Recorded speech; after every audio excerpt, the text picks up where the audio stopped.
Chapter 15 of The Science of Getting Rich by Wallace D. Wattles.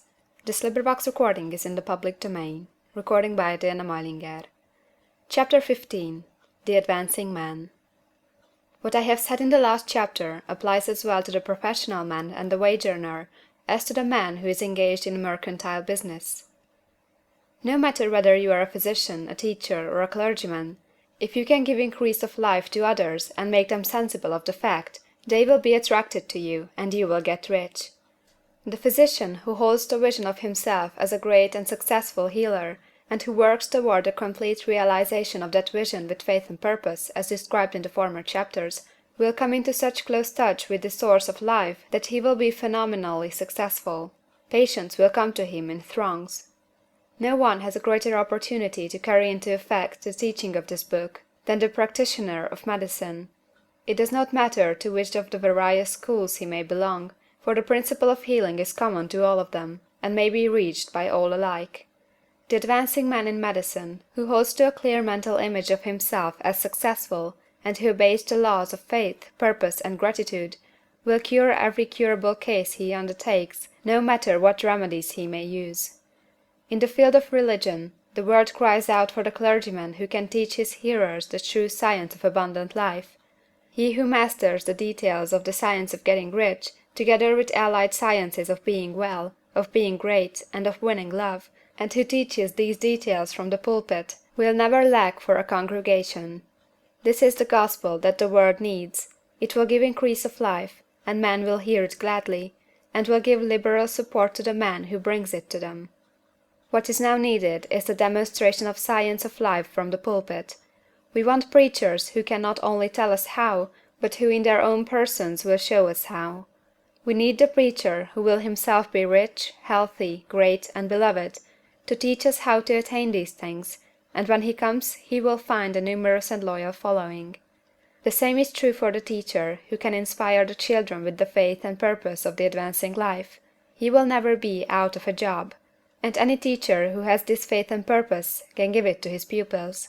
He cannot help giving it to them if it is a part of his own life and practice.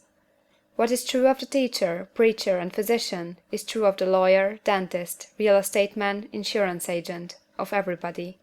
The combined mental and personal action I have described is infallible. It cannot fail.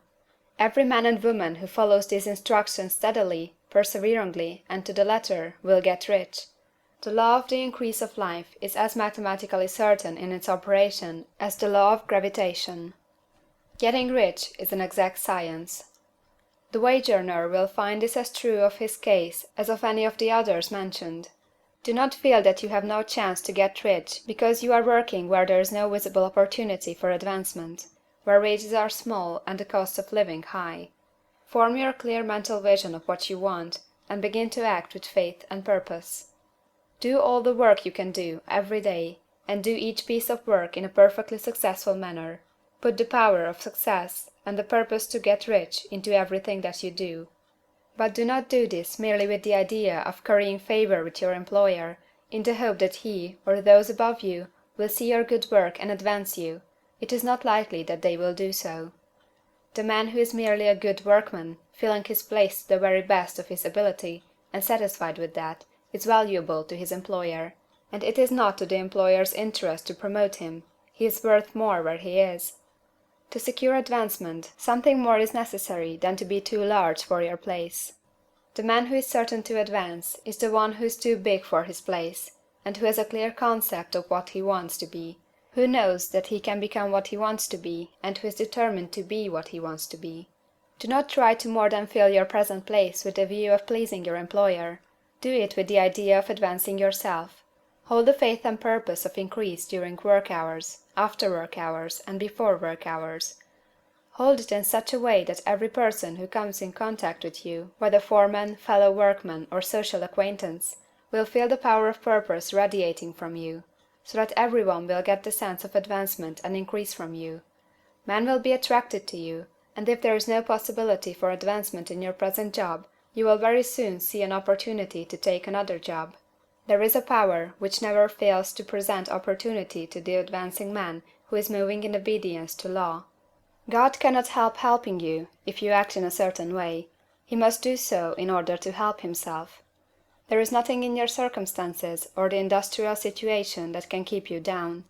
If you cannot get rich working for the Steel Trust, you can get rich on a 10-acre farm, and if you begin to move in a certain way, you will certainly escape from the clutches of the Steel Trust and get on to the farm or wherever else you wish to be. If a few thousands of its employees would enter upon the certain way, the Steel Trust would soon be in a bad plight. It would have to give its working men more opportunity or to go out of business. Nobody has to work for a trust. The trusts can keep men in so-called hopeless conditions only so long as there are men who are too ignorant to know of the science of getting rich, or too intellectually slothful to practice it. Begin this way of thinking and acting, and your faith and purpose will make you quick to see any opportunity to better your condition. Such opportunities will speedily come, for the Supreme, working in all, and working for you, will bring them before you. Do not wait for an opportunity to be all that you want to be. When an opportunity to be more than you are now is presented, and you feel impelled toward it, take it. It will be the first step toward a greater opportunity. There is no such thing possible in this universe as the lack of opportunities for the man who is living the advancing life. It is inherent in the constitution of the cosmos that all things shall be for him and work together for his good, and he must certainly get rich if he acts and thinks in the certain way. So let wage-earning men and women study this book with great care, and enter with confidence upon the course of action it prescribes. It will not fail. End of chapter 15.